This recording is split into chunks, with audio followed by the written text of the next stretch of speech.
After a successful unbeaten campaign which saw them qualifying for a third FIFA World Cup since 1999, and Jamaica's under-17 Reggae Boyz returned to the island on Thursday night, and they did so to much fanfare. Here's Garfield Jones.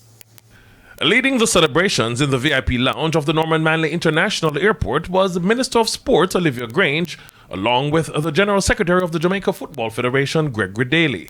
A veteran coach, Wendell Downswell, who was also at the helm the last time the Jamaicans qualified for the tournament in 2011, was the man calling the shots in Costa Rica during the most recent campaign.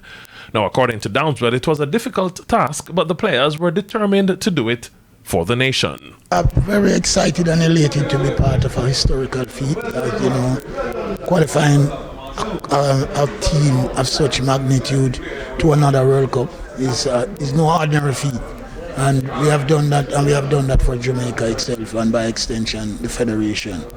It was an excellent tournament for the young players where they scored 18 goals and only conceded once. Downswell said while the 1999 and 2011 squads had more talented players, there was one particular trait that made the current crop of players special. This one, from a discipline perspective, they may not be as talented as the teams before, but on the pitch as it relates to tactical adaptation as such, throughout the training as such, I think that's one of the hallmark of this team.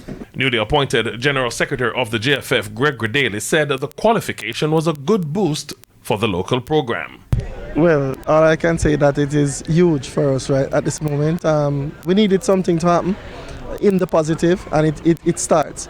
And what can I say after less than 2 months in the job? It's a positive start. Daly's calling for an all-hands-on-deck approach, as he says the squad will need as much support as possible. The leading up to the World Cup in terms of getting these boys ready, and it is going to cost a lot. All right, I don't know if we all know that this doesn't come with monetary compensations based on the qualification. So we are going to be calling, of course, on corporate, and we are going to also be asking Jamaica just to rally behind the boys. All right, we must start from somewhere, and I think this is a positive start, and we're asking Jamaica just to come out and give their support any way they can. Meanwhile, Minister Grange says plans are in the pipeline to honor the achievement of the players. Well, I would not want to preempt having a discussion with SDF and the rest of my team, but we certainly will be doing something to recognize them. The 21st edition of the FIFA Under-17 World Cup is scheduled to be held in Qatar in November. Garfield Jones reporting for TVJ Sports.